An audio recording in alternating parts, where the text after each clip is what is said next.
Hello everyone. Welcome back to Season 4 of the Pokemon Tournament. We're here for Match Day 2. We're going to have a bit of a shorter stream today. I know that last time around we went almost 2 hours live on stream for that Match Day 1. We had to. It was an amazing stream with many live battles. Not as many this time around. We'll have more replays this time around, but still a very exciting match day. A lot of the groups will be decided, and some others will come down to the final match day next week. And once again, joined by a wonderful panel of some of the best trainers in the tournament. How is everyone feeling ahead of this match day? Pretty good. Mixed emotions. Great. Well, I'm glad to hear. Glad to hear, of course. Thank you to everyone who's already in the chat. And yeah, I mean, I don't know if we need any more introductions. I don't know if Juliana and Psykick are around here in the chat, if they could show themselves. That is the first battle that I wanted to kick off the tournament, this stream with. If not, we can go over through some of the replays.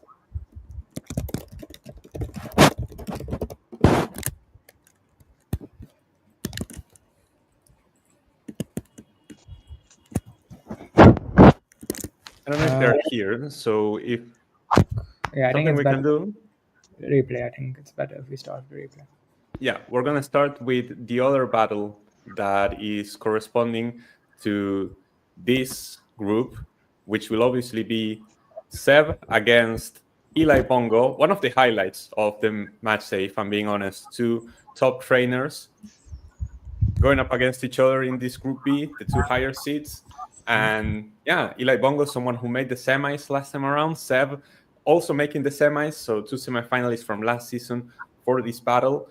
And two players with a lot to prove, in my opinion. We have the lineups here. Elibungo was rocking with Meloetta, pouring onto Boswell, Minior, Necrozma, and Noivern, while Seb had Zeraora, Fortress, Salamence, Tangrowth, Nidoking, and Alomomola.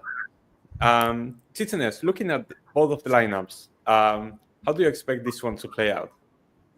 Well, I think on paper, in terms of Pokemon, I think Seb definitely has the advantage. Of course, he has his trusted Alomola. Then you've got Salamence and Zeraora, who are very capable of sweeping. Then you've got Tangrowth, then a very tanky Pokemon. Nidoking is capable of both offense and defense. Then we've got Fortress, who's I think Elibungo he might have 1 or 2 Pokemon with Fire-type moves, but it doesn't have any Fire-type Pokemon in his team, so that could cause a bit of issues. However, you can't really rule out Elibungo with Porygon, his trusted Porygon, who's been a menace last season. And he has a Meloetta as well, the performer for him last season. And while his other Pokemon are a bit, I wouldn't say they are traditionally powerhouses, but I think Eli can definitely, he has the capability of getting the best out of them. So I think it'll be a very interesting matchup. Of course. Psyche here in the chat. Yes, of course. After this replay, it should be your turn. So once you and Juliana are ready, we can have that live battle corresponding to this group B as well. Seb, we're going to get your thoughts after the battle as well, but did you have anything in preparation for this battle that you want to comment on? Yeah, well, I was especially worried about the Necrozma because it can run so many different and dangerous sets. And a new problem I faced ahead of this battle is that I just didn't know a lot of the Pokemon because I didn't play past Gen 6. So I had to do just some basic research to know which Pokemon they were, their typings and common movesets and such.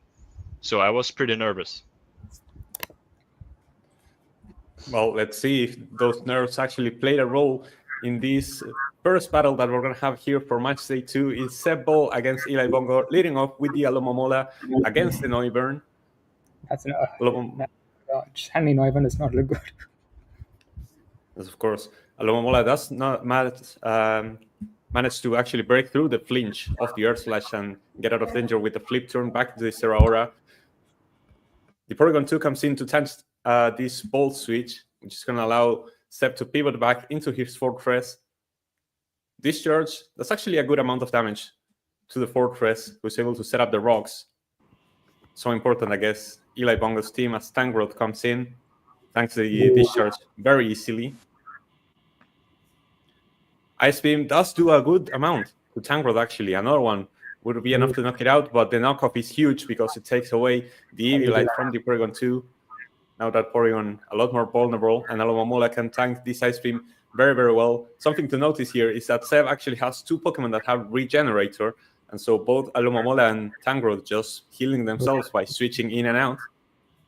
Boswell comes in after Porygon 2 used to recover. It does not appreciate taking that ball switch. This Boswell has taken a lot of damage, and in comes the Salamence, too intimidated. Draco Meteor comes out, and it's enough to pick up the knockout. The special move on the Salamence.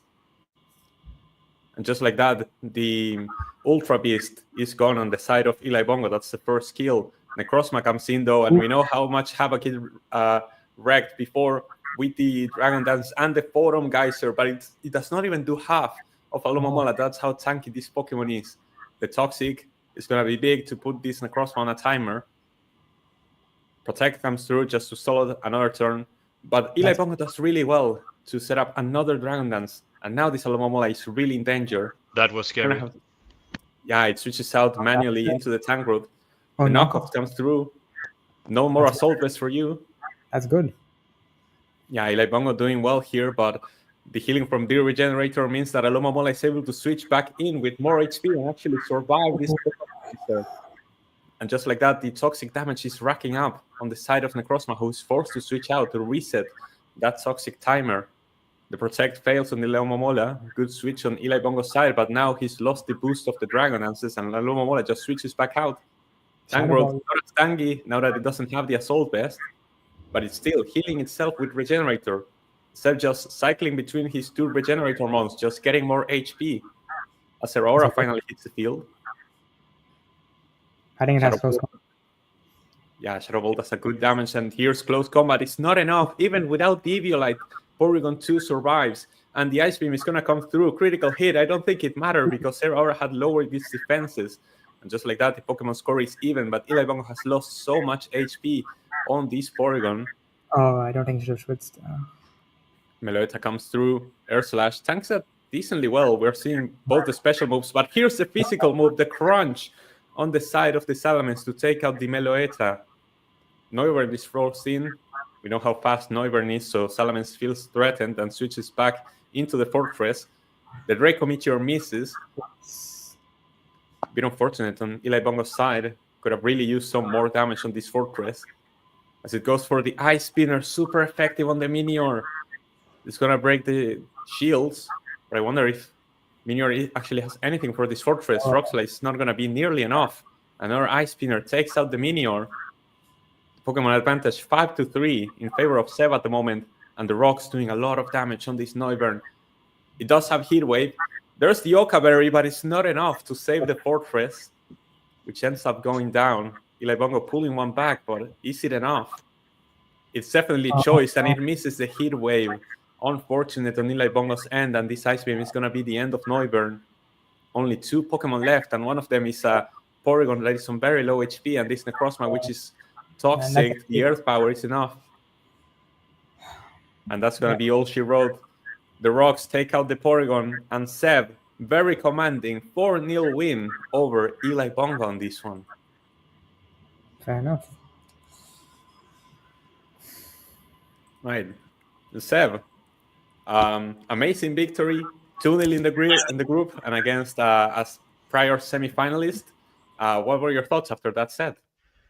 Yeah, I was relieved and a bit surprised about some plays. It was a bit easier than I expected, actually, but I still felt relief, and I ahead of the battle, I had a bit of a slump against the top players.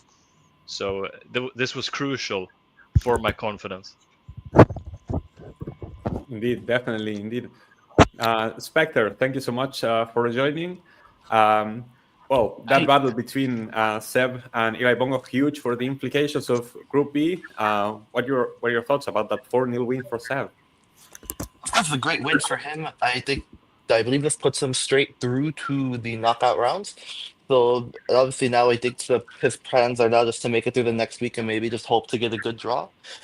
He's definitely shown that he's one of the top players in the whole show, especially with his team building, just how he's able to just stay with like these strong and bulky Pokemon that were able to quell the threats of that +2 Necrozma, and especially with a bit of like dancing around Porygon 2, which was still surprisingly powerful and still bulky, still being able to take that close combat even despite not having the Eviolite. Well, Mats, you are someone who last season got to battle against both of these opponents. Were you surprised that Seb took such a commanding win? And what do you think this means for Group B as a whole? Well, yeah, these two good players, but I think health was the key part of Seb winning. I also wonder what Elibungo ran on Neuven, given that it took damage when it landed on the field. He didn't really manage the hazards either. As for what this means for the group, I think we'll get like a better indication after this battle which I believe Psychick has sent the link. But I think if Psychick wins, all the focus is going to be on that Psychick versus Elibungo rematch, which did only end by 1 kill. But if Juliana wins, it does make it more of an open contest, as difficult as position Psychick might be in. Indeed. And we're going to have to jump right into the action because we're going to have this battle here corresponding to Group B as well, which is going to be Juliana against Psykick. Just a quick reminder of what this means for the standings. If Psykick wins, Juliana is eliminated and Seb is through to the knockouts as first place. Meanwhile, if Juliana wins, there's still everything to play for on the final match day. Psykick will be eliminated. Juliana has a strong team. Juliana has a strong team, leading here with the Manaphy, as well as the Tapu Koko, Terrakion, Mew, Haxorus, and Articuno. Meanwhile, Psykick has Bronzong as the lead, with 2 evolutions, Jolteon and Umbreon, joining Salazzle, Mamoswine, and Azumarill. Tailglow right away from the Manaphy as Bronzong sets up the rocks. Ooh, this is dangerous. It's dangerous for Psykick, definitely. We're going to have to see how much damage this Manaphy can actually do. One other thing I've noticed is that Salazzle, its corrosion ability, it can't really help in this battle. But it still doesn't have like it still has a guaranteed toxic.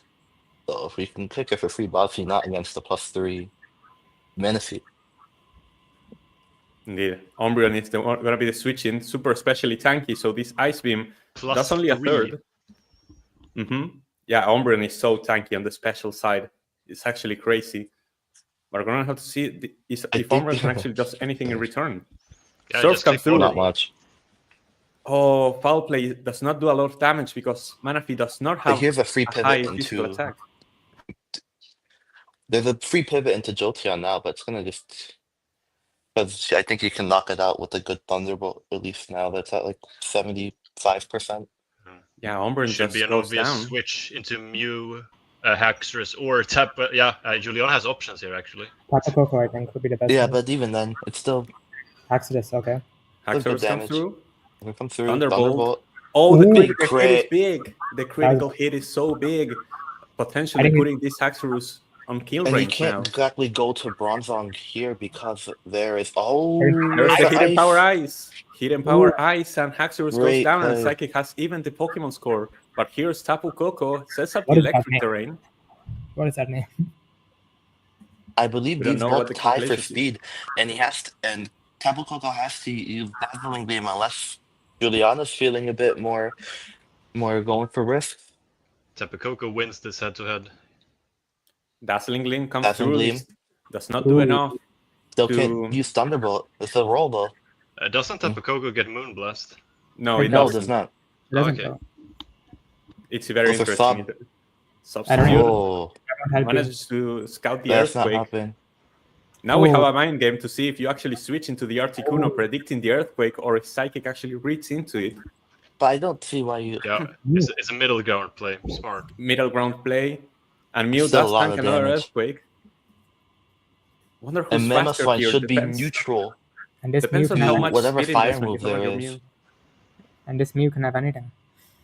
Yeah, and depends how much speed you actually put into the Mew. A Mew should be faster. The switch into a Bronzong is pretty safe. Willow. Smart. Will-O-Wisp. Yeah, Will-O-Wisp could be Toxic mean is free something here if it's on Bronzong. Yeah, Toxic. for sure. And Synchronize won't work here. Knockoff is big. Gets rid of the leftovers. Gyro Ball does not do a lot of Gyro Ball. damage now that you're burned. Strange. Not a good move.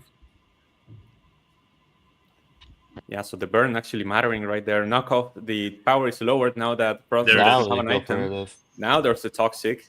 A I'm turn late, in my confused. opinion. I'm confused as to why he chose Toxic after he No. Gyro Ball. I think maybe he was expecting a switch into something like Maybe. Tapu Koko or anything that wasn't just not Mew. Another knockoff comes through. Gyro Ball. Gyro Gyro Ball. Ball stacks more damage. Okay. Both just poking at each I other. think We here could now see a you can situation switch. where both go down. I'm not Yeah, sure now if you it's can correct switch to it there. sack the Bronzong here. He can preserve it as a sack later. You can switch here, yeah. There it is. Jolteon's probably the best option.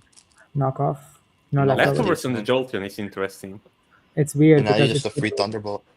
it's a glass cannon, so it's a bit weird. Yeah, Thunderbolt and Mew I mean, goes well, down. to be honest, the Life Orb kind of like Life Orb you might not always want to run. You could run Boots as well, but Leftover is always like a good option if you don't know what you really want to run. But now here Terrakion comes comes in. Terrakion.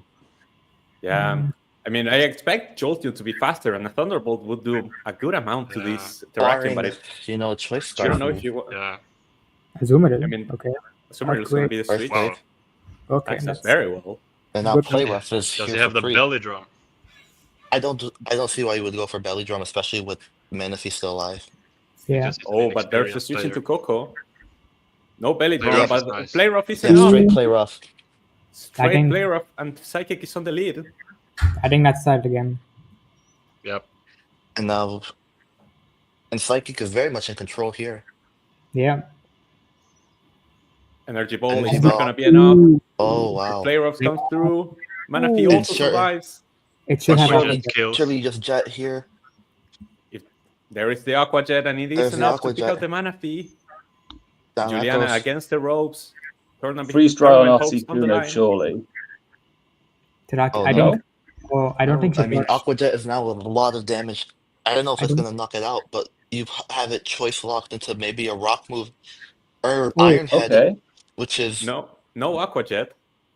So Mammoth- Terrakion just gets the Mamoswine. KO. I don't think Mamoswine survives an Iron Head. No, it Oh, doesn't. no, Terrakion just no. picks up another Bringing it kill. back. Okay. But now the last Terrakion lighting. putting in a massive I mean, work. well, Jolteon does resist Iron Head, It does. but it's still very strong. Here comes Here it Jolteon. comes. This is We're gonna very see good. faster. He has to switch This out is- and lock himself into something else. Terrakion is Or- scarfed. Ooh, That's We why get it's crazy blocked. flinches. Yes, the Oh, flinch! Flinch. The but he has to flinch is get big. one more. No, he doesn't. Thunderbolt is not enough. Oh, No wow. You only para. needed one. Oh shit. And the Iron Head. Oh my And god. Terrakion has brought this Oh one my back. Bronzong I is on think- 6% and burned. Salazzle is the last line of defense for Psychic here. Here comes But- Bronzong, Why but you Bronzong? died to another Iron Head. There it goes. And now it goes. Suddenly it's, But there's still. it's just Salazzle. Now we switch So now it you out just switch and and then that's brings it. it back in. Let's see if it does it. Yeah, Juliana has a guaranteed win if he switches out. If Oh. she switches Oh, out, no. but she does not. Here's the Dragon Pulse. Does not take out the Terrakion.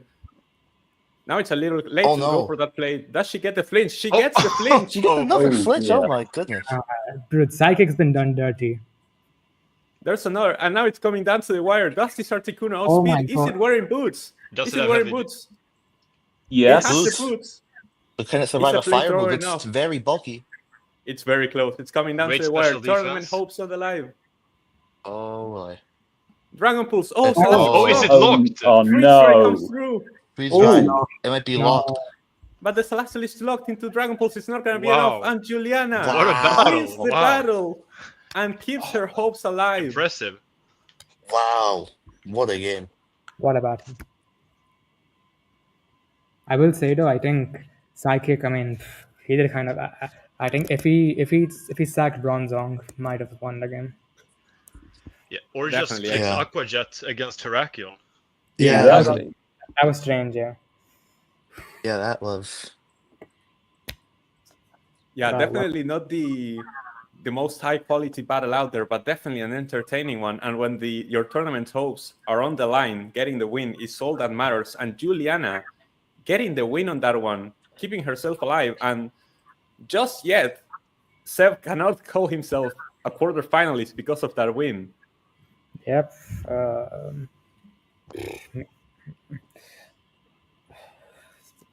It's gonna Sounds come like a down to the Crazy final match battle. day. interesting match day 3 now.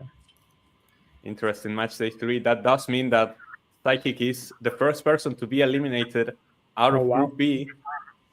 And I think that's really unfortunate because he did play very well Yeah, just one or two. against Seb and Juliana so far, Yeah. and that is unfortunate, I must say. I mean, in this battle, just one or two bad moves cost him the game. Yeah. I mean, it's costly mistake that he shouldn't have made. I have little sympathy actually. I am curious as to what he had on Salazzle because it already outsped most of his Pokemon. So I don't think it was a scarf. It was Scarf. No, it was Scarf because Was scarf. no, No, it it wasn't. Was it Specs? It had to be Specs. It could be Specs. That is so little damage for Specs. Yeah, Articuno took like no damage from that Dragon Pulse. I guess it's not stab, and Articuno is very tanky. That was Yeah. crazy. I don't think. And Specs also, was- it's part ice type, so Dragon moves on ice types is not particularly great matchup. No, it's neutral. It's neutral damage. It's I don't think. Yeah, I don't think a choice item on Salazzle was a good idea. This is Need the a battle. first battle in Group B that doesn't finish 4-0. Side note. Side note for those statistic nerds out there. Crazy set that we had, and that concludes the 2 battles that we have for you today in Group B. We're gonna move over to Group C because 2 of our panelists are battling Mats against T10S, and it's gonna be. It might actually make sense to play Ayush vs Slither before our battle, so it gives a bigger picture for when we do face. All right. Let me go into that real quick then. We're going to have the other battle in Group C, which is going to be Ayush against Slither. Ayush, who picked up a win against Mats in the first match day, while Slither took a heavy loss to T10S. And looking to bounce back here with Cloyster, Rose Raid, Lucario, Gliscor, Talonflame, and Sharpedo, while Ayush has Weavile, Floatzel, Cassimian, Skarmory, Alolan, Raichu, and Kyurem. So, Mats, looking at Ayush's team, it caused you troubles last match day. What are some things that you're looking forward to, and what can you think can trouble Slither in this matchup? Well, Floatzel has a speed advantage, as does Weavile. I own Raichu, also comes in for the first time. Also interested to see how the Kyurem does. I think on Slither's end, he's made some good changes in terms of bringing in Pokemon, Talonflame and Sharpedo, but I'm not sure dropping Blissey was the right option. Yeah. Potentially. Seven Spectre, any comments before this battle comes through? I actually think Slither has the better team on paper. Mm-hmm. But Ayush is the better player, of course, based on what we've seen so far. Yeah, well, I think the speed advantage really does go to. I think it's actually pretty even, especially with like the boost on Sharpedo. There's kind of like match seems a lot even. I'm interested to see what Slither can do, especially if they go for like a mixed Sharpedo that goes out and beats Armory, which is typically a physical wall. Indeed. So we're going to have to see if Slither manages to bounce back on this one, or if Ayush is going to continue on his winning streak. Here's Passimian against Lucario as the leads. Lucario is instantly gonna switch out into the Talonflame, predicting this fighting type move, but the Rock Slide with the predict comes through. And turn 1, Passimian just picks up a KO with the great prediction on the side of Ayush. The second Rock Slide misses Still though. too risky of a switch. Still Magical For that Leaf. Technician Magical Leaf. Good damage. Technician Magical Leaf doing great damage into the Passimian and forcing the switch into the Skarmory. Even with the crit, it doesn't do a lot of damage. Gliscor. It does a lot of damage through the quad resist. I'm pretty sure Gliscor has Fire Fang. Yeah, and it tanks that Brave Bird decently well for how powerful of a move it is. There's the Yeah. Fire Fire Fang, Fang. but Like, not it's a hit lot by of the damage, helmet. and the Rocky Helmet. Yep. Skarmory is very bulky physically. It'll probably Man, is there's the maxed boost. out. This will be very hard for Slither to work through, but there's a Sword Stance. There And is the a Brave Sword Bird Stance. again. I don't think it make a difference. So you kind of There have to is- like cycle Sword Dance, protects, roosts, and that's definitely not the way to do it. No, that's not the way, because now after that Rocky Helmet damage, you put yourself in the should've- way of another Brave Brave Bird. Bird. You would have crit anyway, but even then, that was If you not had the to way check- to go for Slither. If you had to check, you should have used it. Oh Close no. combat is not I enough think there, damage if from you the Sharpedo. no, there you need to use the stab. You need to use Yeah. the stab there, especially if Stab, you have something like Dark Pulse or even Hydro Pump, which would I'll let watch you that. get past Passimian. Ice Fang is And now not the nearly Ice enough Fang of a is move. not. Was he hoping I for mean, just there you another could just boost. use Ice Beam, get some speed. Yeah, I think this is a losing battle right now. Yeah, It's now looking just real rough.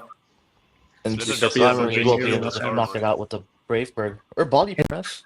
The Why body not? press just takes out the Sharpedo, and that's 3 down on the side of Slither. His What's best even the chance call right now? With It's maybe very- like an Aura Sphere. I don't see why you do that. You're supposed to weak to Body Press either way. No, you're both weak to body press. That is not a good move on the side of Slither. And Icicle Sphere is not nearly enough. You're gonna get Maybe all 5 King's hits, Rock but for Flinch. what? We will see. Cloyster doesn't really have a good matchup into any of these Pokemon. I mean, Yeah, especially if you're it does have physical like Cloister. It does have Rock Blast, which goes It and does. beats. Meteor Meteor Mash. Mash. Even Why then, would you go Mash and for not Meteor CC? Mash? That's Why not a good. Meteor Mash? I don't understand. He You was could hoping just for. CC. I think he was I don't hoping see for. why you switch. Unless And you now wanna- you close combat. and now He and must everything have. here and a common motif on the day has been doing things a turn late. With Meteor Mash, I think he was hoping for an attack boost, but he could have just used Sword Stance instead. Yeah. Could have just close combat it And for now the down kill it goes even. to Body Press. And Skarmory playing like an MVP. By the way, back-to-back games, Steel types, which are flying types, I found it. Slither. Yeah, Shadow Ball Shadow does get the Ball's kill far on more these than enough. Skarmory, so it's not a 6-0. But he And should now have done that Hero. way sooner. Yeah, that should have been the play a lot sooner. Just sloppy on the side of And Slither, Spear. and once again, And that's the Game team on. building not there. And just like that, Ayush picks up a commanding 5-0 win over Slither. I think if he went to Rose Raid sooner, I think he would have managed to get rid of the Skarmory, and then I think it becomes a decent battle. Yeah, Indeed. targeting Skarmory on the physical side was a massive mistake, and he should have known once he lost some health from the Rocky Helmet first time around. Mhm. Yeah, I the bet it- explanation from Slither is that he prepared for Cyclosion, which didn't even feature in this battle.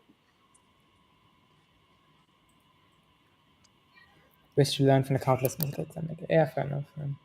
Yeah, it's always an opportunity to learn, obviously. Surprisingly, Slither hopes in the tournament are still alive somehow. We're going to go over how that scenario could happen as I show the spreadsheet so I can show the standings as to what it means for Group C and going into our next battle. So right here we have the standings for Group C currently, which is going to be Ayush on 2 wins, Titanes on 1, Mats 0-1, and Slither 0-2. If Mats manages to win his battle, this puts a situation where Slither can actually make it through still if he wins his final battle, and we have a triple tie on 1 and 2. But that's the only thing that's keeping Slither alive on this one. And meanwhile, I think Titanes... I don't know. I has- think it's not possible. I think he's out because there's like stuff with differential because his highest differential is now -5. Yeah. And then depending on whatever. Because Mats has to win. So differential will be +2, and then T10S, depending on however it goes, will be at 0. So it's possible, but it'll take a miracle and a half. Yeah. But all of that hinges on Mats winning this next battle. And this is also for Team Mats' survival. If T10S wins, he's through to the knockouts alongside Ayush, and Mats and Slither will be eliminated. Mats having the chance to keep himself and Slither alive on this one, and everything will come down to the final match day. So, trainers, are you both ready? I am. I'm awaiting T10S's request. I have had to refresh a bit just to go from Discord back into Showdown. All right. Meanwhile, what we have here for you guys is the lineups announcements for both teams, starting off with Team Mats, which is rocking up with Latias, Empoleon, Thunderous Tyrian, Ditto, Gengar, and Gramble. A very offensive matchup on the side of Mats. The Ditto makes another appearance. Infernape is benched, surprisingly enough. Infernape, a Pokemon that we expected to see on this lineup, not making an appearance. Spectre, does any of this surprise you? Interesting to see Infernape benched. I think now he's going for a more special end of the field. So I'm interested to see how T10S will respond. I think it will be a lot of fun to watch this match, but I am a bit worried that you're only attacking on one end of the spectrum, aside from maybe Latias' Psyshock, which is very situational. So we'll see. We have to see. And if we jump over to the other end, the Bangkok Shinobis have shown up with a whole graph over here showing T10S, as the lineup is going to be Greninja, Celesteela, Garchomp, Zoroark, Electros, and Sylveon. So still with the trusted Greninja and Garchomp combo. Well, the Celesteela who popped off the match, it's going to have to put up a lot of work against Mats. And Zoroark, again, we're going to have to see if some illusion strats come through.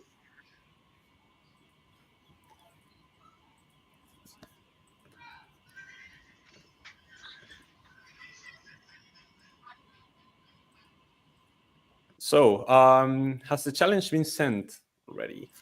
Yes, we're in the battle room. All right, let me put you guys on the background, as we're gonna jump right into this one. A Group C decider between Mats and T10S.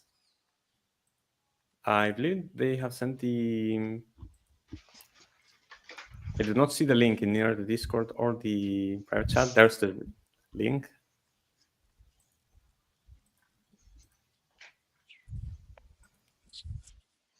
So let's see, we're going to jump right into this one. Mats has to win to keep his hopes alive. Meanwhile, T10S can secure a spot in the quarterfinals with a win. So here we go. Let's see what the leads here. Here's the Celesteela up against the Thunderous. And that this is a really very good for favorable Mats. one right out the gate. Very, very good matchup for Mats right away. Switching here. Actually, never mind, because could go into Garchomp. Oh, but it stays there's in. a Dark This is It Zoroark. overpredicts. Wow. It's not Celesteela. We all got baited. It's Zoroark all along. The Dark Pulse doing so much damage to the Thunderous and being faster as Power well. Rise was still a respectable prediction on the Garchomp switch, but in my opinion, it's a bit too early for these types of predictions.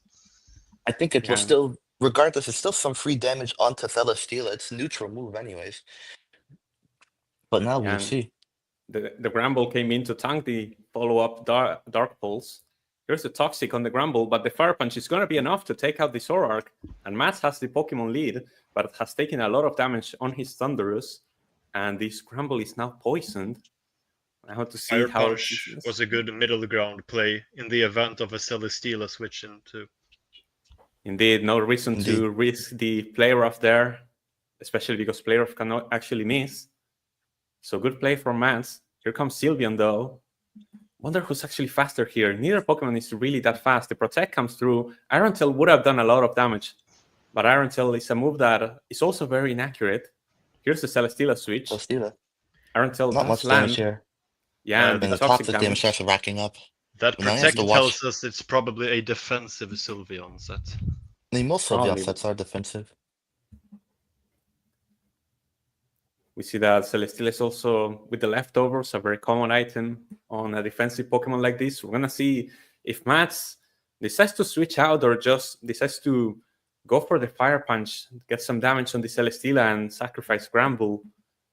Definitely choices here that Mats can make to keep this battle going. I It's think you still have to very switch close. here. On T10S's and Leech Seed is very free as well.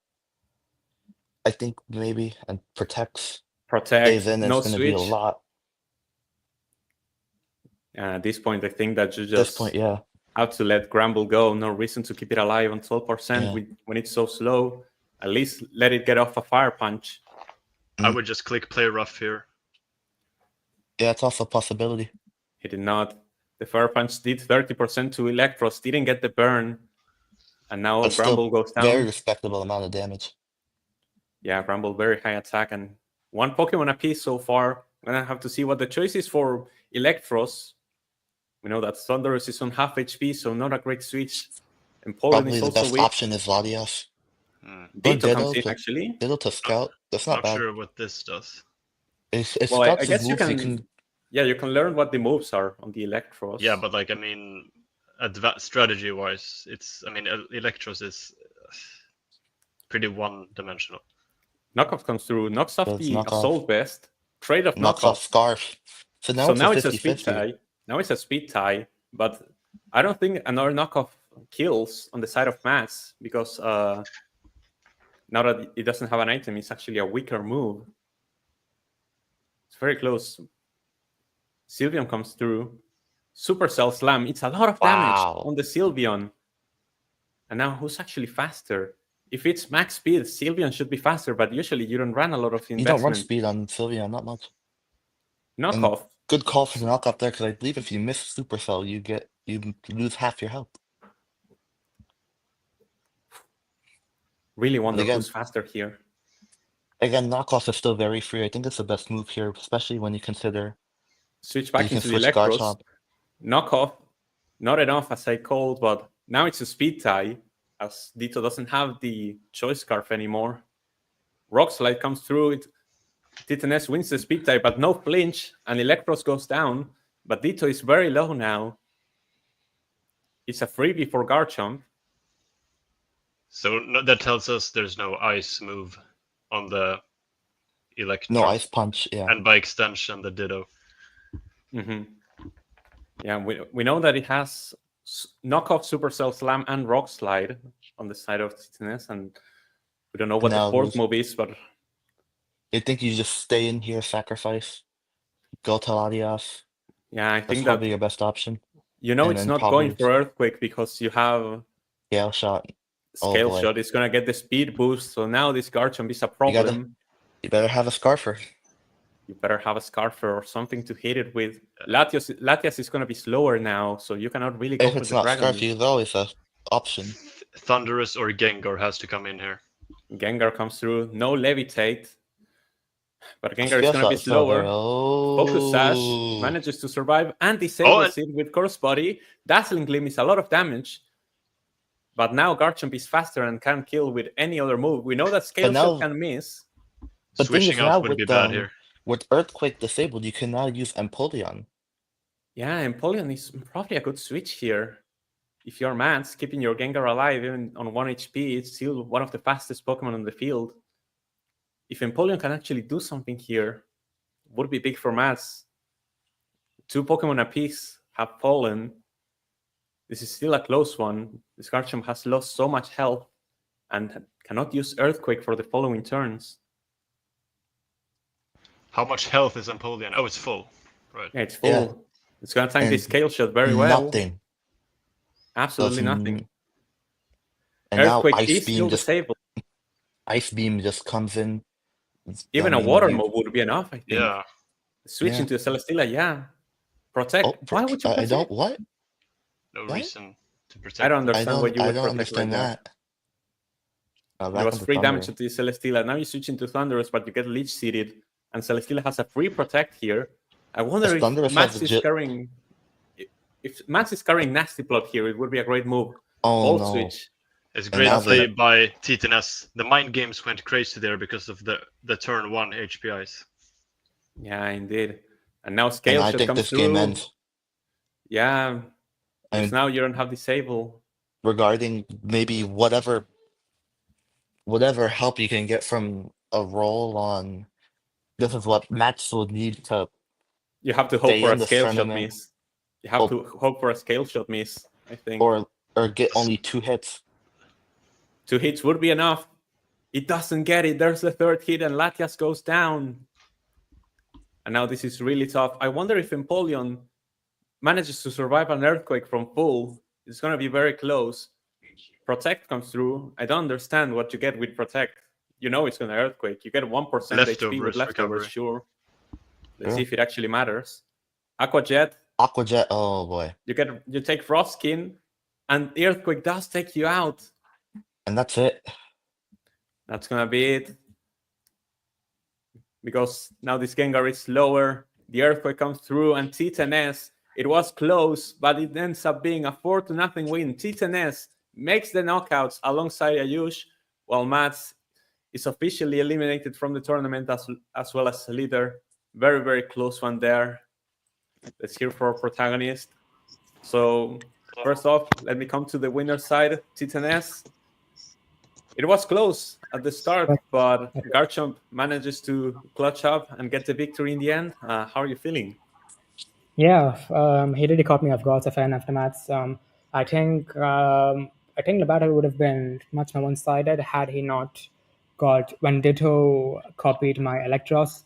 It was very it caught me off guard a lot because when I did suspect that he might bring Ditto to the battle, but I thought it would be for Pokemon like maybe Sylveon, Garchomp, Pokemon which like you set up. Because typically, when you bring Ditto to a battle, you'd hope that you'd copy a Pokemon which has a stat boost, and then you'd try to use those stat boosts against him. But when I knocked out, I think you had one physical attacker. I'm sorry, who was your physical attacker? I Granbull. forgot. Granbull, yeah. So when Granbull was out, then it was very comfortable for me because my Celesteela was on the special side, same with my Sylveon. But when Electros came into play, he suddenly had another good physical attacker, so it really hurt my Sylveon. But then I managed to play around with the type matchups and get that Electros down. I think when I got that Electros down, it was a comfortable battle for me. Because Celesteela and Sylveon, anyways, were special walls, and from Garchomp happened to have favorable matchups for the rest of his Pokemon, and fair enough to Mats. Definitely, yes, he can. Ditto can copy Zoroark. That was another one of my worries because if I sent in my Zoroark in its first turn and Mats sent Zoroark Ditto in the first turn, then he automatically would have known that it was an illusion. But yeah, I was really happy with how I dealt with the Thunderdust as well, because I think that was my Granbull and Thunderdust were the main counters to my Celesteela.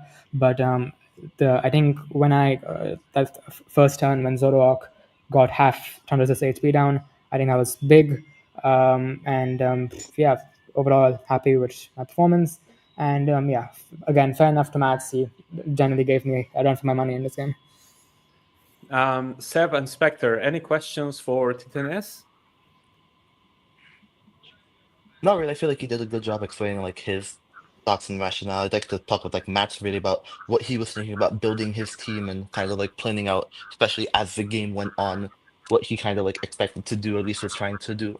Because obviously it's a very unfortunate ending for a very good player, and then I'd like to hear that matchup. Did you do anything to prepare for the Ditto specifically? Because that would have given me a headache, I know personally. Yeah, my plan was to. My plan was if he brought Ditto, I would have.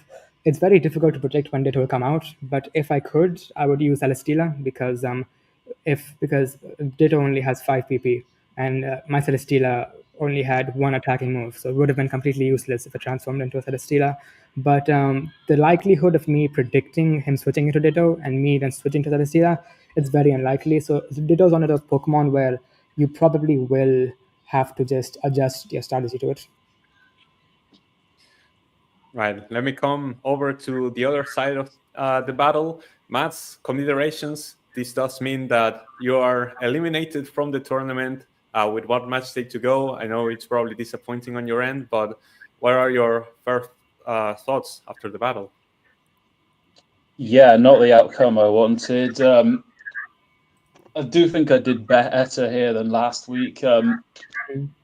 The only mistake I can particularly recall was not giving Granbull not adapting Granbull to a longer term game plan. And then when Garchomp got boosts in speed, that also closed the gap into ways I could get myself back into this, because I had Latias on full speed and on Ice Beam, which that would have been able to take out the Garchomp. So and plus I didn't have Gengar on full speed regardless, so there's only so much I could have done on that side, which only really left me with gambling with Aqua Jet. So I guess the two faults on my end was not giving Granbull a bigger role in this battle, and being unprepared for Garchomp getting a speed boost. Something else I do want to share is I was predicting a Greninja lead, and what my plan was for that is to let Greninja do the Ice Beam. It had Thunderous Tea on a Yak Berry, which meant it would have done half the damage, and I would have used Flash Cannon, which could have knocked Greninja out or go on very low HP, and if it did, then I'd switch to Empoleon and use the Aqua Jet. And then I guess the final thing I've got to say before there's any more questions is that unless next week goes disastrous on my end, then the lawyers from 2018 and 22 who are Chilean, they're going to be active. But I had one question. I believe I think I didn't know the answer to this, but I'm just confirming. I did my plan was to trick you, of course, with Zoroark and Celesteela. I think that worked, right? In the first turn, you did actually think it was Celesteela, or did you not? Yeah, I was expecting a switch to Garchomp, so in a way, yes. Yeah, like what my plan was. Because if you saw Celesteela as the first Pokemon, I thought that you'd have Infernape and Thundurus both in your lineups, because those I think the best counters to Celesteela. So my plan was that if it was Thundurus, then one-on-one Zoroark beats Thundurus because it outspeeds it, and if it was Infernape, I had Extra Sensory on Zoroark. So that way I would have eliminated essentially one of your counters to my Celesteela. Oh, and speaking of which, my main reason for dropping Infernape was I just didn't think it had a good matchup into most of T10S's teams. So even though it was the only one of the only ones on my team to have like knockoff and U-turn, I didn't see much he could offer that could make him thrive. So that's pretty much my main reason for dropping Infernape. Torterra as well, but yeah. Do Seb and Spectre have any follow-up questions? Not really. Just glad to hear these guys talk about their game. Yeah, indeed. Yeah, I agree with Slither. That was a close game right until the end. We know how Pokemon can, spiral out of control if a single turn goes wrong and a Pokemon is allowed to sweep. And yeah, Mats did a good job against a top opponent, in my opinion. Ayush makes a good point. If Ditto still had the choice card, it could have been a headache for the Garchomp, but Ditto was no longer there.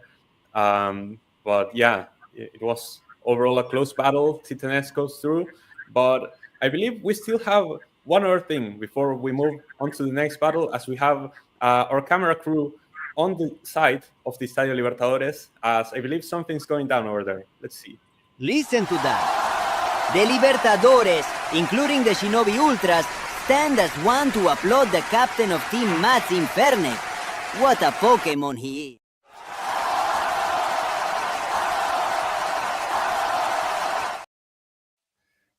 So actually a respectful moment here from the Shinobi Ultras and even the Shinobi coach there for Inferne, who did not feature in this game. We've seen a lot of rumors linking you, Titanes, and Inferne, even though he's never played for your team. Can you explain a bit of where that comes from? That's probably the case because I've actively said before that Inferne is my favorite Pokemon of all time. However, I said this in my press conference. Right now, I'm very happy with my team, but in the future, with the draft, anything can happen with my selections. Indeed. Well, amazing to see. That's going to be the end of Group C for now. We still have to know who's going to progress in first place between Titanes and Ayush. That's going to be determined on the final match day. For now, we're going to head over to Group A, which also saw some action. We have this battle here between Steve and Mike. Mike coming off a tough defeat against me on the first match day. Meanwhile, Steve got an upset win over Doodle on the first match day, and he's looking to put himself 2-0 up. Steve here with Latios, Togeki's Superior, Armaldo, Victini, and Cryogonal. Meanwhile, Mike has Zapdos, Chansey, Aggron, Circuitry, Vaporeon, and Blacephalon. So Seb, any expectations for this game, especially after Steve got that upset win over Doodle the first match day? I'm expecting Steve to win, of course. He has great... he knows which Pokemon are good and which sets are good. The only thing that Mike can perhaps utilize is that Steve sometimes struggles to assess game states. However, Steve is, of course, the huge favorite. Yeah. And one thing I'd like to point out is that Mike was called Jose Mourinho in his draft stream. He bet he needs to change the tide quickly because right now he's leaning more towards Fernando Santos. Potentially, yeah. And Mike did say that his objective in this group was to beat Steve, and let's see if he can actually prove to that. Armaldo is going to be the lead for Steve. Meanwhile, Zapdos is going to come through for How Mike. he uses Zapdos and Chansey is going to be key. Snap Cannon comes through. It lands right away. Mike is a high roller.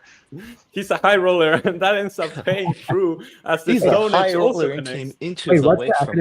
what's the accuracy of Zap Cannon? I forgot. 50%. Oh my god. So here's the Vaporeon. It's not allowed to terrestrialize. That's completely illegal. Even if Mike wins this battle, I have to give the automatic win to Steve. So Yeah, this Renk, battle has lost a bit of its meaning. It did get a power boost on the Hydro Pump as well. Doesn't the rule say that you're allowed to terrestrialize if you have over 20k subs? No, it does not. Mike is going to lose this battle no matter what. But we'll let it play through as this Skull Bash comes through. Interesting selection of move for the Vaporeon. The cover comes through. From card. What the hell is do a that lot of move? damage. What is that? From card is a move that becomes stronger the more you use it. I've never seen it in a competitive battle before. And yeah, just another freeze strike takes out the Vaporeon. I mean, it We're has seeing some crazy take. Blacephalon does come through. Armaldo is coming in as a sacrifice. Mind Blown is a bit overkill. Oh gosh. Oh my. Yeah. Mind Blown, very strong move, but it does take out half of your own health. It does get the speed, the special attack boost, but the Luster Purge is just going to be enough from the faster Latios to pick up the knockout on the Ultra Beast. Here comes Aggron. It's going to tank the Surf. Even if it has 30. Head Smash, it's going to be a one-shot on the Latios. It does not have Rock Head. It does not have Rock Head. It must have a Sturdy, and it takes itself out as well. But Mike's already doing better, taking out 2 KOs. Here comes Chansey against Victini. Victini with the Brick Break. Loses some health from the Life Orb. And the counter comes through from the Chansey to take this Victini right back out. 3 knockouts for Mike right there. He uses Bite. in front of the Togekis. Biding time. Low-key, a bit of a genius move, because now you've been hit by 12%. Cryogonal switches in. Bide is going to release his energy and do over half to the Cryogonal. But the Ice Spinner, the physical move, even with a critical hit, it doesn't do that much damage to the Chansey. This Chansey is a bit of a problem. But I don't think it's going to matter. The switch into circuitry is weird. Frost Breath comes through. It's a guaranteed critical hit. Frustration is a weird move. Very weak. Yeah, very weak physical defense, but down it goes. Yeah, hitting Cryogonal on the physical side, smart, but Frustration not the strongest of moves. The Frost Breath. Does he have Soft Boil? Does he have... No, it's another counter, and it's not going to work on a special move. It might have worked on the Victini, but not on the Cryogonal. Last result does not work if you haven't used all of your moves, and Chansey still has one move that it has not used. The Ice Spinner comes through with the critical hit. Chansey goes down, and Steve, in a bit of a chaotic one, picks up a 3-0 win. I'm surprised that Mike got 3 of his Pokemon down, to be honest, with some of his moves. Yeah, some moves that I'm saying pretty questionable, I'd say. Yeah. But still, very, good performance from Steve. I mean, just as expected. I'm gonna be harsh and say that Steve should have been able to win more comfortably. Yeah. However, I mean, he did beat Doodle in the first round. He's in the quarterfinals. Fair play, but this will not be good enough in the knockout stage. Yeah, needs to do better. We'll have to see if Steve can secure a spot in the knockout stage. He's already put himself into prime position, being 2-0 in the group so far. And whether he advances or not, this match is going to be determined by our next game, which is going to be myself against Doodle, a battle of 2 champions on Matchday 2, and a group decider as well. If I were to win, I would qualify to the quarterfinals alongside Steve, and Doodle would be eliminated in the group stage. So Doodle has to win to keep his tournament hopes alive. My lineup here, which I again didn't show because I forgot, but it's on the Discord. I may show it later. It's going to be the Arcanine, Raikou, making an appearance once again. Landorus, hopefully without Sandstorm. Hopefully without Sandstorm this time around. Ferrothorn, Bisharp, and Clefable, while Doodle is here with Heatran, Kartana, Hydreigon, Crobat, Mandibus, and Milotic. Chichenes, looking at both of these lineups, what's your expectation, especially in such a top-heavy match? I'd say Doodle has a slight advantage when it comes to Pokemon on paper. I think Raikou, I'm not saying this because of the Sandstorm, but in general, I don't think it's a very good competitive Pokemon. Arcanine, I have seen it used before in competitive, but I don't think it's a top 5 type Pokemon. As for Doodle, I think he has a stronger collection of Pokemon. You've got Milotic, you've got a lot of bulk, Heatran. You yourself would know, Renk, how much trouble that Pokemon can cause. Hydreigon for sweeping. Crobat is a very fast Pokemon, can cause some good damage. Mandibus is bulky. And Katana, it's one of the better Ultra Beasts, I think. But yeah, of course, you can't doubt some of your Pokemon as well, but like a Fable, it was so chaotic for Seb last season. For Rotom, Doodle himself would know that it's a very good Pokemon as well. Landorus, your trademark Landorus, who caused all sorts of issues with its pivoting last season. I think both teams are pretty even, but I would give a slight edge to Doodle. But let's see how the battle goes. Yeah, what does the rest of the panel have to say about this battle? Raikou actually looks really strong against Doodle's team. He's got 3 weaknesses to electric and not a single immunity. I mean, Thunderbolt and Aura alone could run through it with Raikou. Yeah, I think both teams are strong on paper, but Renk's is a bit better in my opinion. Okay, well, also, Raikou won the tournament with Doodle in the first season. That is true. someone who won a championship with Doodle now facing up against him, and someone who won a championship with me, Hitran, facing up against myself too. I'm not going to commentate this one just because I don't feel comfortable doing so when I'm involved, but I'll let you guys run this through as it's myself against Doodle, decider on Group A, and see what the leads are. Okay, Landris. Okay, intimidating. Good. Milotic. I think it should have Ice Beam. So it goes to the U-turn. I think. Okay, I might have a Scarf. But we have to see. And there's the switch into Ferroton, and yeah, Ice Beam.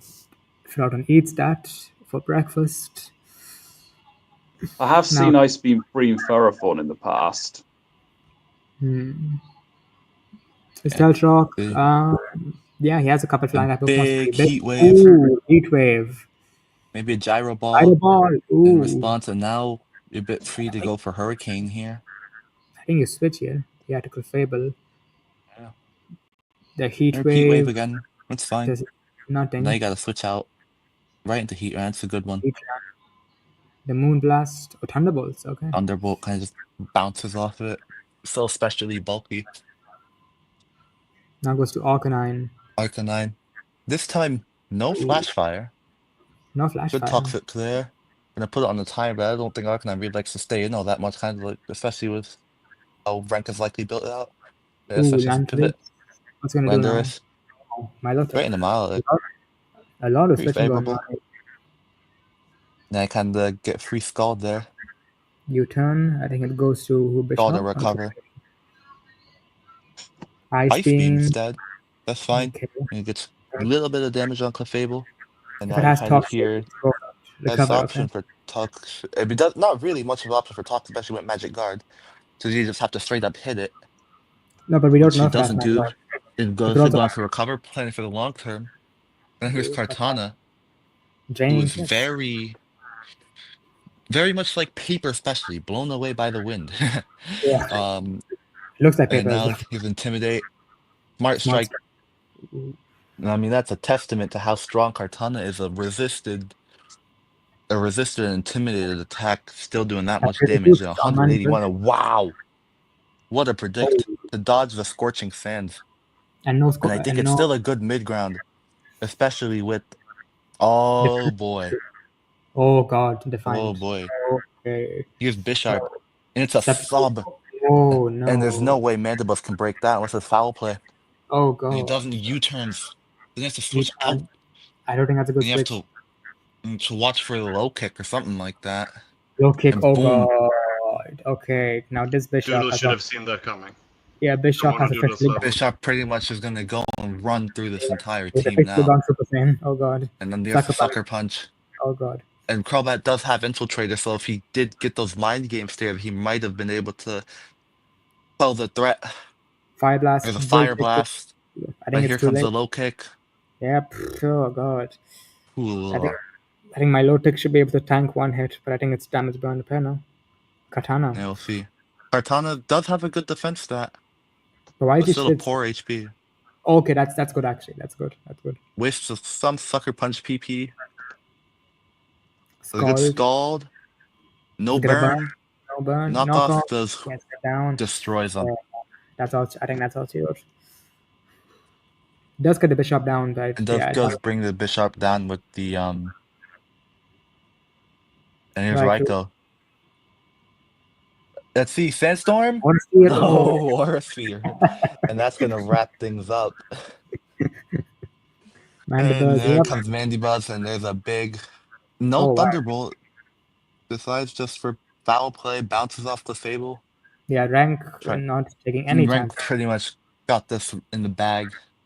There's a Moonblast. Yeah, just playing And around there's with maybe like some stalling with Roost, maybe, but no, there's no point really. and as Lots Renk of himself foul play. says, substitute Wow. clutching up huge. I will say the that I think wins the the game. 5-0. I think it is. It doesn't tell the story of the game. Yeah, I mean, while I was preparing for this battle, I never anticipated a 5-0 win. Doodle had quite the scary team. Kartana obviously was the standout, but I actually think that I had enough anti-Kartana tools. I have 2 Pokemon with Intimidate to cut down its attack. I have a Fire type option in Arcanine, and also the special attacks just blow Kartana away because it has such a low special defense. So I wasn't actually that worried about the Kartana, but the combination of Hydreigon, Milotic, Chandelure, and Crobat was giving me a bit of a headache, because those 4, I thought that I had to find a way around. I thought about bringing Slowbro just because I didn't really like my matchup into Milotic that much, and I thought that Slowbro may give me a better chance at tanking water moves, but I ended up going with Clefable instead, and I think that Clefable, just being so specially bulky, was key as well in pivoting for this match. But obviously the standout was the B-Sharp, who was here to deal with the Chandelure, which didn't even feature, and just switching into that Defog to get the double attack boost with Defiant was massive, and then being able to hold on to the substitute and get so many KOs was incredible from him. And yeah, incredible performance. Very happy with that win. Mm-hmm. I believe how foul play works. If Doodle used foul play, it would have broken the sub. Yeah, it would have. If Yeah, he's, instead of switching out with U-turn on the Mandibus, but he to had be gone fair, for foul play, even though it's resisted because I'm double attack and it takes my attack stat. Yeah, it would have done enough to break the sub. And I think even regardless of the sub, I think you go for that there because it's a very powerful movement. Bisharp is not very bulky. It's it's a quick attack, not very that quick. It's still very strong. Kind of just like exploits little holes and pockets of space to kind of come in and wreak havoc. would have been an option to consider. The thing is, Doodle didn't know I had substitute. So like, Yeah. he clicked U-turn on the same turn I substitute. So like, there's no way if you're Doodle and you don't know that I have substitute that you click foul play there. You probably try to pivot into something that can actually deal with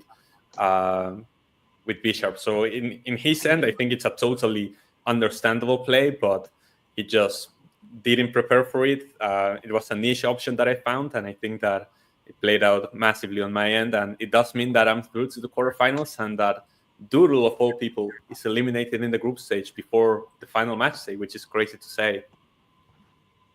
What does the rest of the panel have to say about the battle? I don't know if you have any questions for me. yeah, no, I mean, just one turn, I think, decided the whole battle. You know, if it wasn't for that turn, I think the battle would have been a coin toss, could have gone either way. But yeah, just the stars just aligned for you on that one turn, and yeah, Bishop was just set up to sweep his team. Indeed. Yeah, Slither. I don't want to glaze myself too much, but I was very happy with that switch into the B-Sharp. I really liked how that one played out. Obviously, now that Doodle is eliminated, I hope that he can close out the tournament on a high against Mike, and I hope to see him back in Season 5 as well, because Doodle's been here forever, and I think that it's hard for me to imagine a Pokemon tournament without Doodle in it, and I hope that he comes back stronger, for sure. He definitely talked about coming back. Yeah, he did talk about coming back, which I'm very happy about. Oh, by the way, 5-0 News and Interfinals. Yeah, 5-0 once again. Unfortunate for all of the Interistas. Poetic injustice. Yeah.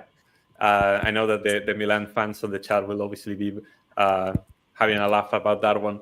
We're going to move on to the final 2 matches that we have here corresponding to Group D. We're going to start over with Willow against Savutian. Both of these trainers... I've not seen these, so I'm interested to see how it goes. Yeah, both of these trainers picked up a defeat on the opening match. We're going to have to see if they can bounce back, because it's potentially an elimination game over here. Willow has Crocodile, Thunderous Incarnate, Silvally, Shaymin, Starmie, and Como against Savutian's Covalion, Toxapex, Mimikyu, Porygon C, Yuxi, and Shedinja once again. Spectre, looking at the lineups, what can we expect out of this battle? Because I think we have a lot of interesting and niche picks over here. Don't think he's... I don't know if Spectre is listening to me. Seb, do you have any thoughts on how the lineups are shaking?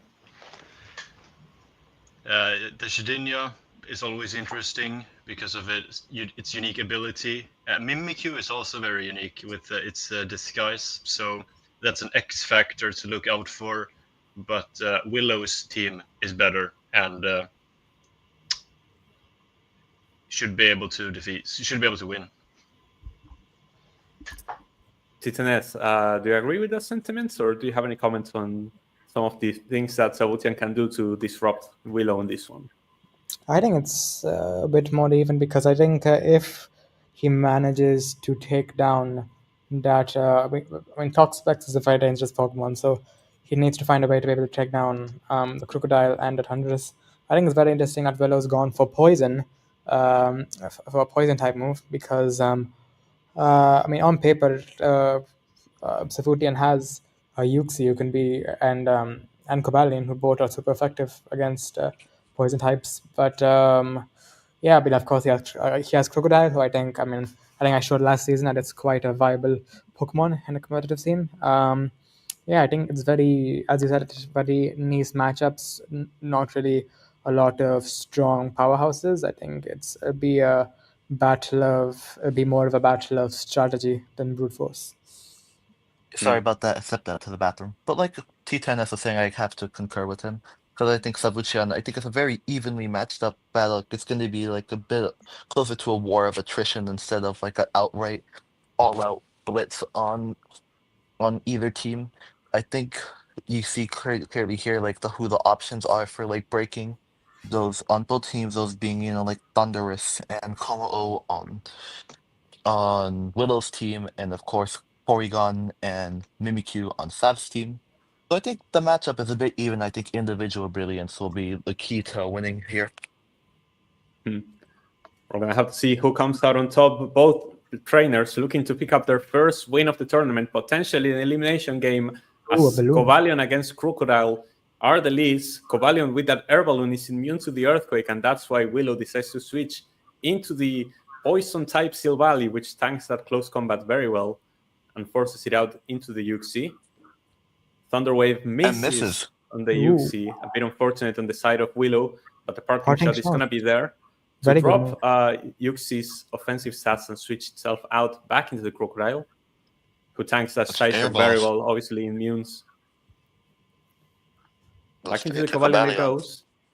And that's all. It goes for rocks.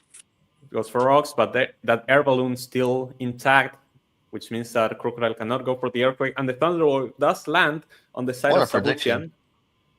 Yeah, what a prediction. The Thunderwave on the ground type ends up landing into the Silvally. The ball switch comes through, and now the Thunderwave connects on the side of the Silvally onto the Yuxi. A turn late on that one. And I see again the switch into the Crocodile. Bit telegraphed from both trainers. Yuxi gets paralyzed, and it's not paralyzed, able to so move. maybe we might have seen rocks or some sort of other thing, but judging by Savutian's reaction, I think that he was going for something other than Side Shock. The knockouts come through. It does get a justified boost, but that air balloon is no more. Cobalion is faster, goes for the close combat, but there's the Choppleberry. Oh, I'm actually surprised it didn't kill through Choppleberry at +1. Cobalion's only got base 90 attack. That is the first knockout. Now Mimikyu knockoff, the Sky comes in. I think this should be a play-off. Yeah, it does take out the life orb, but now this Mimikyu is free to go for the play-off, and it's one Pokemon apiece. I don't think Mimikyu is fully invested in speed. It shouldn't be. Here comes the switch into the Porygon. I don't get that. A bit. I don't get that. Yeah, a bit rushed to switch to the Porygon and the Thundurus. With the Thunderbolt. Shedinja was free. Shedinja switches in. It's holding the boots, so it doesn't go down to the rocks. And the Willow is. That's good. That's a good. It's good into the Como. Switches out into the Yuxi. I didn't take Yuxi there. Toxic fails because Yuxi is already paralyzed. So good prediction on the side of Savutian. It means Shedinja doesn't instantly go down. The rocks come up. Starmie switches in. We know that Starmie can rapid spin at any point. This has to go straight for the serve. Not a lot of damage to the Yuxi. There's a U-turn. Nice little U-turn there. Here comes Shedinja. I don't think Starmie can touch this, and so it's going to be forced to switch out into the Como. Ooh. There's the Sneaks Shadow up, Sneak doing a bit of little damage. But the Oh, Rocky that's- Helmet The takes helmet. Shedinja right back. Ah, The indirect knockout. Shedinja taking itself out against the Rocky Helmet. And Mimikyu's going to take damage from the rocks. The player of is going to be enough to take the combo Some back backseating out. going on in the battle chat right there. Yeah, Ayush having some crazy comments for both trainers on this never one. bring him again. There's now Yuxi. But I think Thunderous is just too powerful now. Yeah, Thunderous can just clean house here. This Yuxi is paralyzed, and so it just goes down to another Thunderbolt. It yeah, looks like apparently- Willow has this one in the bag. Mimikyu switches in, but a Shadow Sneak is not going to be enough. I mean, those Thunderbolt takes you out. It's all on the Toxapex, but you do not like seeing a Thunderbolt if you're a water type. There it goes. It's a Down one-hit he knockout. goes. And it's a 4-0 win to Willow. It looked close at the start, but once again, it spiraled out of control. And Savutian picks up his second loss as Willow picks up an important win in this group. yeah, I think now it's all up for grabs. Last match there. Yeah, and I think It it's especially important that he just threw away Porygon like that, because when Tomoe went down, it almost felt like Porygon, if it was still there, would be able to start dealing massive amounts of damage and just running through the rest of the team. Especially if it had something like a Choice Scarf, or maybe even like Agility or whatever with Life Orb, to be able to just switch moves, run Agility, Bolt Beam, and try attack and just go out and win the whole thing. Indeed. I don't know if there are any more comments on that. To me, the match further proves that Willow is close to AL's and Spectre's level, which means that anything could happen on the final match day, and that one top player is guaranteed to be eliminated in the group stage. And I mean, keep in mind that AEL only beat Savutian 2-0, and Willow did it 4-0. Yeah, very, very true. Mats, that was your first reaction to our battle. Do you have any comments as well?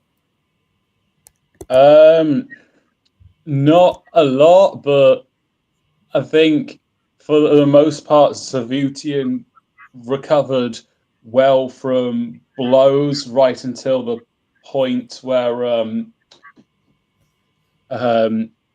Shedinja went down to the Rocky Helmet, which that wasn't like the last contribution Savutian had, but after that what started to look too little too late whenever there was like potential from Savutian's end. So I think even though Savutian was in a losing position, I thought the outcome was pretty much decided with the failed Shadow Sneak.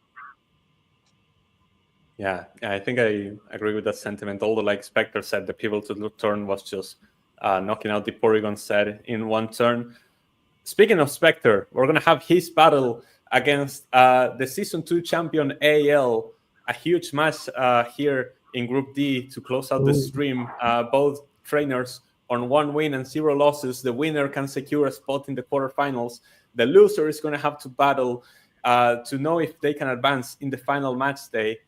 It's going to be AL with Alakazam, Tapu Lele, Howlucha, Incineroar, Kingdra, and Scizor against Spectre's Dusknoir, Nidoqueen, Moltres, Dragonite, Jirachi, and Florges. So, looking at the matchup, Spectre, we're going to get your main thoughts after the battle, but what were something that you were considering going into this matchup, and especially after seeing AL's lineup? Yeah, no, I think especially a bit concerned about the whole psychic terrain stuff with Tapu Lele. I knew that top three was coming, that Tapu Lele, the Alakazam, the Hawlucha, so I had tried playing around that. I think especially what I was actually most concerned about was something like a Rain Dance Kingdra with like Rain Dance, DD, Waterfall, Dragon Stab, and I felt like that could run through the rest of my team. So I was kind of like trying to focus on those two fronts the most. And once I saw like who was coming, I knew that it was not going to be it was not going to be an easy battle against AEL, because he's a champion and I'm not yet. But He's proven himself. I haven't yet, and this was definitely the big chance to really go out there and do that. Now, what is the rest of the panel's preview for this huge game? This has the potential to be the battle of the weekend. Definitely. Agreed. Yeah, I mean, on paper, I think Spectre's team looks a bit more dangerous. I mean, you've got Florges, you've got Dustinawad, who is a rob from me, but I will forget that. You've got Dragonite, who's capable of sweeping. You've got Jirachi, who, I mean, I think Spectre actually turned his pain into power, because last season in our battle, my Togekiss clutched up and took out two of his Pokemon through flinching. I think he's planning to do something similar with his Jirachi. And yeah, I've got Moltres, who can be a good Pokemon under the right circumstances. Nidoqueen with a good matchup. But yeah, you can't really dispute AEL as well. He's got his trusted Kingdra, who has a very unique focus energy strategy. So it's to be interesting to see if he continues using that. You've got Alakazam, who's very fast. You've got Incineroar with the Intimidate. Tapu Lele, as mentioned, with a Psychic terrain. I think, yeah, overall, as Matt said, can be the battle of the weekend there. I have extremely high hopes. Two top players with equally good teams, in my opinion. And that's the first time I'm saying it this stream. So I can't wait to see this play out.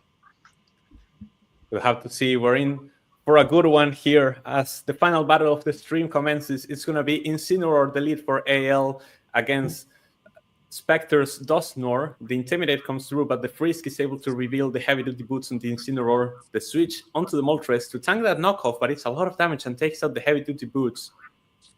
The U-turn comes through from the Moltres to switch itself out into the Nidoqueen. We're going to see the Toxic is going to be blocked by the Nidoqueen, so good prediction there on the side of Spectre. But a good prediction on the side of AL as well, tanking the Sludge Wave with the Scizor. The switch back into the Kingdra, probably predicting a Fire-type move, but Spectre setting up the rocks as he now switches into Dusknoir. Kingdra has a turn to set up the focus energy to get those critical hits. Here comes the Draco Meteor. Even with the crit, it's not enough to take out the Dusknoir. Poltergeist comes through. It's not even half health. Dusknoir doesn't have a lot of HP, but both of his defensive stats very bulky. Yeah, and there's the Flash Cannon. Remember that with the critical hits, Kingdra is actually ignoring his special attack drops from the Draco Meteor. And so this critical hit Hydro Pump is a lot of damage on the Florges as well, but with the Moonblast, it's able to take down the Kingdra, and it's one Pokemon apiece, but Kingdra has done so much damage already. It's arguably worth to sack it there to get that huge damage on the Florges. Yeah, and here comes the Tapu Lele. Jirachi switches into a Psyshock. It's going to eat that for breakfast. Even in the Psychic terrain, it does absolutely nothing. It's quad resisted. So AL is going to be forced to switch out into the Incineroar, which is going to get paralyzed by the Thunder Wave. And here is where we're going to see Jirachi shine. It's going to switch into the Moltres. As Incineroar gets paralyzed, a bit unlucky on the side of AL right there. As the Roost comes through, able to heal itself. And again. Incineroar paralyzed once again. It's not able to move, and the Hurricane is going to come through, gets the confusion. Does he break through the confusion and the paralysis? It does. It finally gets the Toxic onto the Moltres. But Incineroar has taken so much damage from that Hurricane. Tapu Lele switches in, takes damage from the rocks, sets up the Psychic terrain. But another Hurricane comes through, gets another confusion. More What's RNG. The percentage to confuse? Is it 50%? I think it's 30. It's 33. Thunderbolt, a lot of damage onto the Moltres, but not enough to pick up the knockout. And the U-turn switches out into the Jirachi. Tapu Lele so low as well. Seeing an amazing battle so far. Here comes Incineroar with Intimidate, the heavy-duty boots, ignoring that damage, but here comes the Iron Head. We're going to see the Serene Grace strats, the Para Flinch. Is it going to come through? It does. The flinch on the Incineroar. This is so risky. He survives another Iron Head. Does he break through? No, he gets paralyzed this time. Oh my god. Incineroar not able to move this battle whatsoever, and another Risk Iron Head worth is enough. paying off. And yeah, this time Spectre was doing the gambling and it paid off. Lele, barely able to survive those rocks. Yeah, comes I think in Lele once goes down again. here. Or goes to Moltres. Okay. The Moltres Smart comes in as a sack. sacrifice into that Shadow Ball. It's 2 Pokemon apiece, but this Lele is on its last legs, and here comes the Dragonite. Oh my god. Moonblast comes through.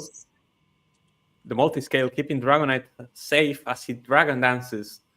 And now it's going to be faster than this Lele. The dual Wing Beat is through, and so Lele goes down. AL Smart down use to of his the finals. multi-scale there. Hawlucha does prog its Psychic Seed, and so now with the Unburden, it's faster than the Dragonite, and it takes it out with the Stone Edge. It's 3 Pokemon apiece, and this Hawlucha is a problem. It's got a special defense boost. It's faster, and now it's boosting its attack as well with the Source and the Ice Beam. Does Not it take enough. it out? No freeze as well. Now this What move Hawlucha does is it a have? problem. Acrobatics. With no item is so strong, but it's not enough to take out the Nidoqueen. With the Ice Beam is enough to knock out the Hawlucha. Was This that a one's roll? going to be super close. I don't think We don't so, know. no. The first one did 45, the second 43. It could have been a roll, but the Shadow Ball is going to take out the Nidoqueen. It's 2 Pokemon apiece. Now Alakazam has the super effective Shadow Ball. Is so much damage onto the Jirachi. Here Thunder comes Wave. this That's Thunder Wave. smart. That's smart. That's very No smart. synchronized 2 on the Alakazam, and so now this Jirachi is faster, goes for the Iron Head. Does it get the para flinch? It gets the flinch. Alakazam not able to move and knock Jirachi out with a second Shadow Ball, and so Jirachi is going to take this kill. It's all onto the Scizor now against this Jirachi and this Florges. Scizor has to live 1 hit. The Fire Punch comes through. It is enough for the knockout. Scizor goes down, and Spectre, in a nail-biter of a game, wins 2-0 against AL. What a battle. Well done, Definitely, I Spectre. think- That was phenomenal. By Thank far you, the thank best you. battle of the tournament so far. Yeah, I agree. This battle did not disappoint And there is some whatsoever. competition to that title. Indeed. Spectre, congratulations on the win. Well, tell us more about your preparation and what were your feelings after picking up You know, that like I victory. said, I was a bit worried more. I'm actually more worried about like the Kinger than the whole Psychic Terrain trio, especially since I knew I had like ways to handle that, especially because Jirachi had like the quad resist, and obviously, unfortunately, it's no longer neutral to Shadow Ball.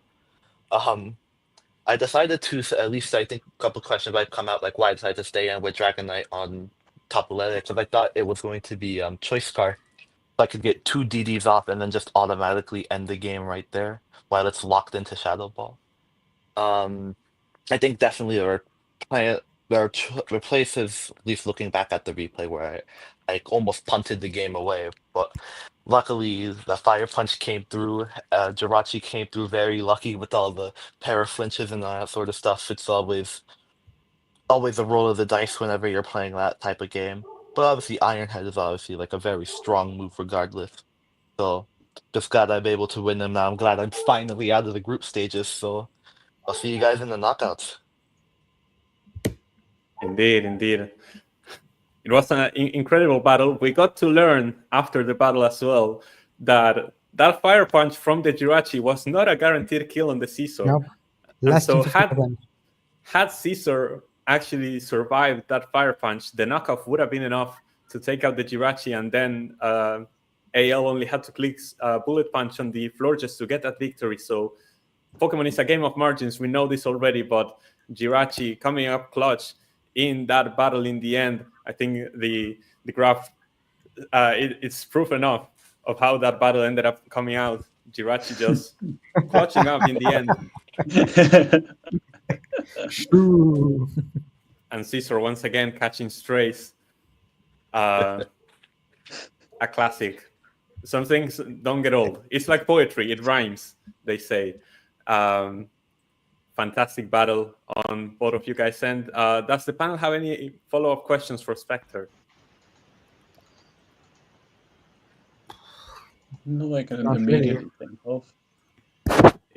If that's it, we are going to move over to show the standings of the tournament to see how things are shaking up going into the final match day. We see that some groups are already decided. For example, Group A, with myself and Steve, already qualified to the quarterfinals, while Doodle and Mike have been eliminated. Unfortunate, especially on Doodle's end, because I think that he was a contender for the entire thing, but Steve getting the better of him on Matchday 1 that ended up proving crucial, and it ended up being confirmed with my victory over him.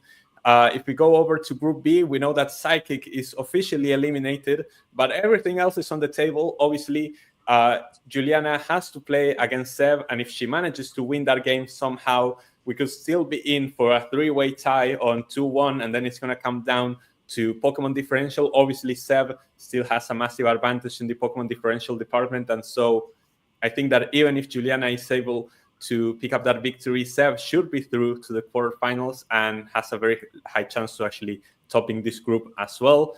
And then it's going to come down to Elibungo against Psychick. Elibungo needing that result badly to make it into the knockouts.